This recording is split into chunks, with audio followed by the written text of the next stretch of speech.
In this class, I've already talked about the fact that we are going to be using or doing a process called geometric proofs. And when you talk to people about geometry, sadly, proofs are one of the things that they say, oh, I hated geometry because I couldn't stand the proofs. So the key to being successful in proofs is to start right now going through how we use this logic of proof when we go back and look at things we did in algebra, because actually proofs are very algebraic based in terms of thinking process.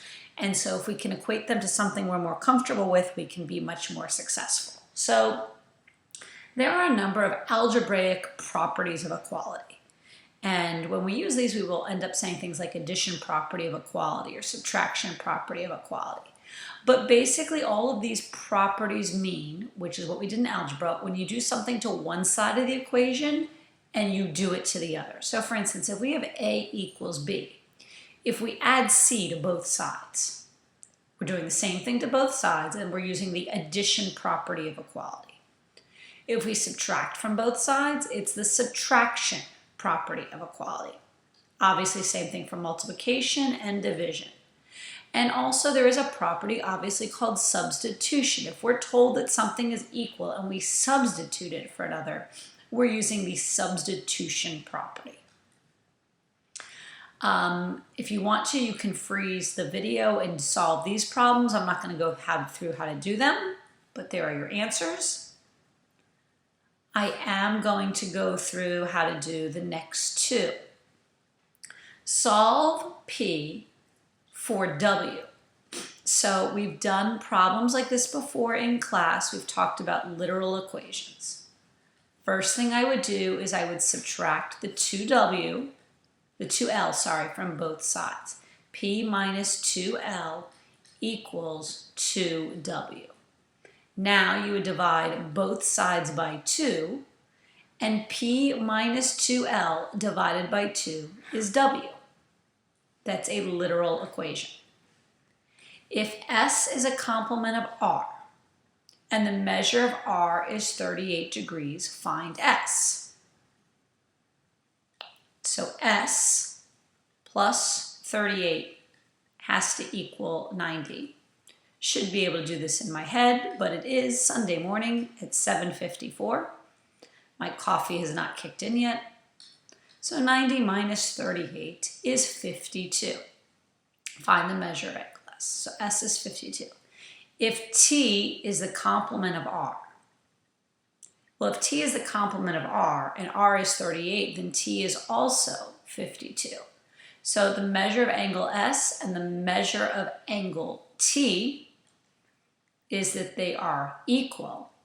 And if they are equal, I can also say that angle S is congruent to angle T. So now we're going to talk about an algebraic proof. An algebraic proof is basically we do the algebra, we give an explanation of what we're doing, and we give a reason. When we get into proofs, eventually we will have, this side will be called our statement, so we can even start using that now, and our reason. So whenever you do a proof, you start with what you're told. So we're told that this is our equation, and our reason is we always use this term given. First, we're adding 3x to both sides, so that's the addition property of equality. After we add 3x, we actually just simplify. 2x plus 3x is 5x, negative 3x plus 3x cancels out. So we've simplified. Now we're going to subtract the negative 5 from both sides. They don't show it there. You don't actually need to show it all the time, but that's what we're doing. And then we're dividing. So it's the division property of equality, and we end up finding that x equals 3. And there's our answer. We can also do this when we're using the distributive property. Here's another example. We are given the initial equation. First thing we do is distribute, and that's the distributive property. Now we added 8 to both sides, so that's the addition property of equality. And we divided both sides by negative 44. That's the division property of equality. So once again, in a proof, this would be crossed out. Instead of equation, we would write statement. And here we would write reason.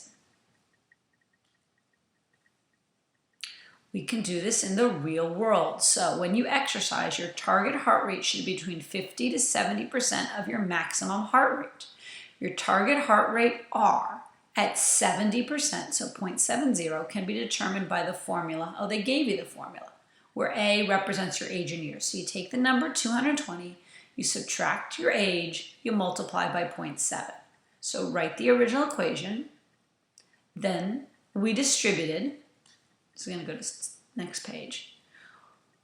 We subtracted 154 from both sides. And we divided both sides by 0.70. So this is a literal equation. We are rewriting the equation for A. So here's a guided practice. Can you do this? Can you write the reasons for each of these? Give you a moment to try it. The first one would be given. Since we're adding 3x to both sides, that's the addition property of equality. Notice we're adding 3x. We're adding the entire term. So it's addition property of equality. Subtracting 9 from both sides, so that's the subtraction property of equality. And now we're dividing by 7. So that's the division property of equality.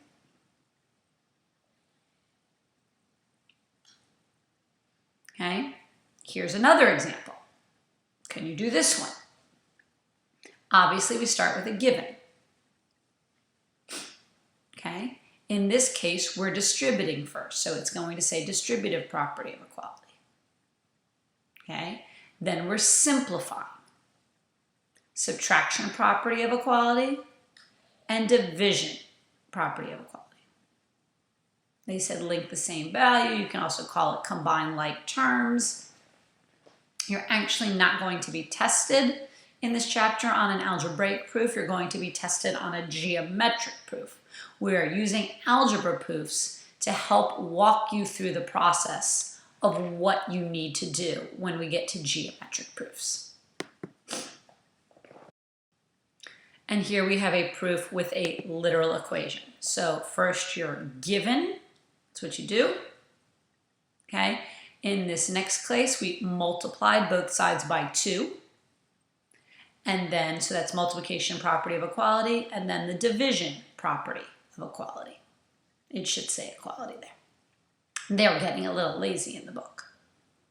There are a number of key concepts, so we're going to talk about these. Some of these we will actually use. So there's a reflexive property of equality, and that can be demonstrated if we're using just numbers. So for instance, if 5 equals 5, that's reflexive property of equality. Reflexive means basically to yourself. So if you have a segment AB, obviously AB is going to be equal to AB. And for any angle measure, the measure of angle A is going to be equal to itself. We'll use these more when we get to proving triangle congruence. Symmetric property of equality. If A equals B, but they want it written as B equals A, that's actually going to be a step in the proof. So if they want us to prove that B is equal to A, and this will make more sense as we do more, but if you have A equals B, but they want it in this format, then your next step would be writing it B equals A, and you would say symmetric property of equality.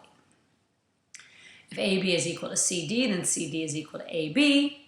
If the measure of angle A is equal to the measure of angle B, then the measure of angle B is equal to the measure of angle A. Okay? And this last one, transitive property of equality, we actually use this a lot. This is kind of like the law of syllogism. We talked about this. If A equals B and B equals C, then A equals C. So you're not going to say law of syllogism, you're going to say transitive property of equality. And when you start doing these, I let the kids just put transitive property of equality, things like this. Reflexive property of equality. I know what you mean. You don't have to write it all out. Segment length, if AB equals CD and CD equals EF, AB equals EF. That's obviously what we learned as the law of syllogism, but you're going to write transitive property of equality. Now, you don't have to say transitive property of equality of segment length. These are just examples of when you would be using transitive property of equality. So let's look at how we would use this. You are designing a logo to sell daffodils. You're given the information to determine whether angle EBA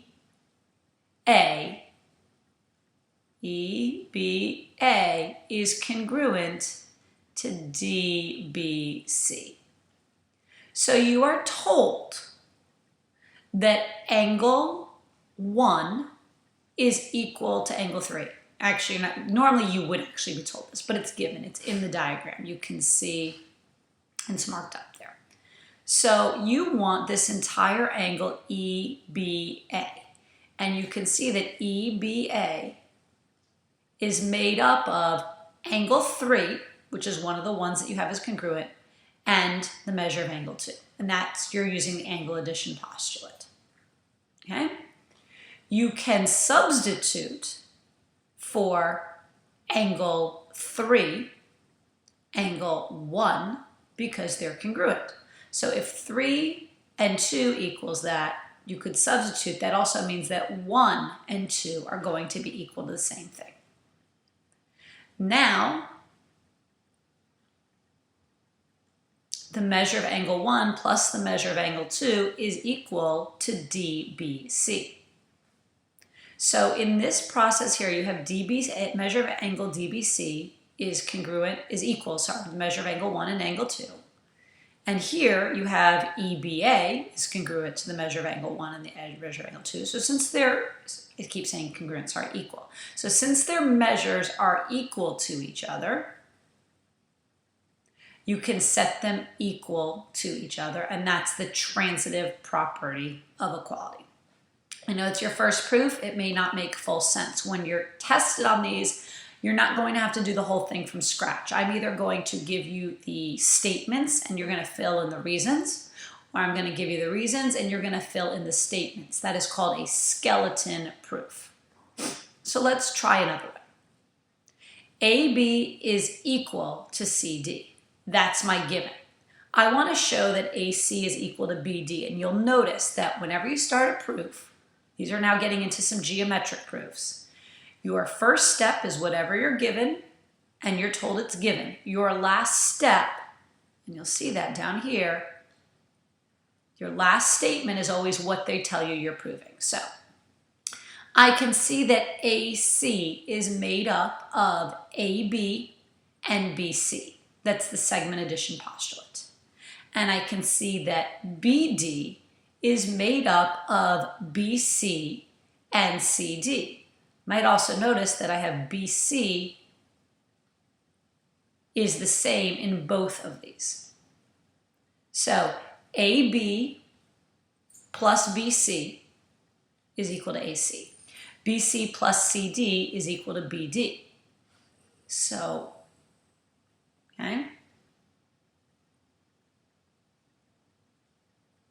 So AB plus BC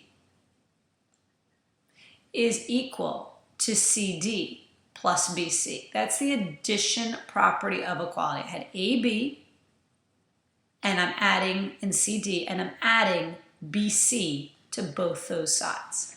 Then if I subtract that BC, I get AC is equal to BD, and that's what I wanted to prove, and my final step was with substitution. So now we're just going to name some properties. Name the property that demonstrates the property of equality that the statement illustrates. This would be, you would be asked this would be a step in your proof, and you'd have a statement, and you'd have to give the reason. So if the measure of angle 6 is equal to the measure of angle 7, then the measure of angle 7 is equal to the measure of angle 6. Well, all we've done is flip-flop the order, and that is the symmetric property of equality. If JK is equal to KL, KL is equal to 12, JK is equal to 12. So they're equal to each other. That's the transitive property of equality. Measure of angle W is equal to the measure of angle W. That's the reflexive. Remember, reflexive means back to yourself. Now we're going to go over the daily homework quiz. Can you give each of these reasons? So this first step is given. Then we're subtracting 3x from both sides, so that's the subtraction property of equality. Now we are subtracting 18 from both sides, so that's subtraction property of equality again. And here we are dividing by -8. And so yes, you can use the same property twice in a row. Okay, give these steps. First, that's your given. Then you are distributing. So it's distribution property. Now it looks like we're adding 3x to both sides, so that's the addition property of equality. Now it looks like we're subtracting 20 from both sides, so that's the subtraction property of equality. And now we're dividing both sides by 5, so that's the division property of equality. Which property? If the measure of angle 3 is equal to the measure of angle 5, and the measure of angle 5 is equal to the measure of angle 8, then the measure of angle 3 is equal to the measure of angle 8. That's the transitive property of equality. And if CD is equal to EF, then we can flip those around, and that's the symmetric property of equality. And here are the pages which your homework comes from.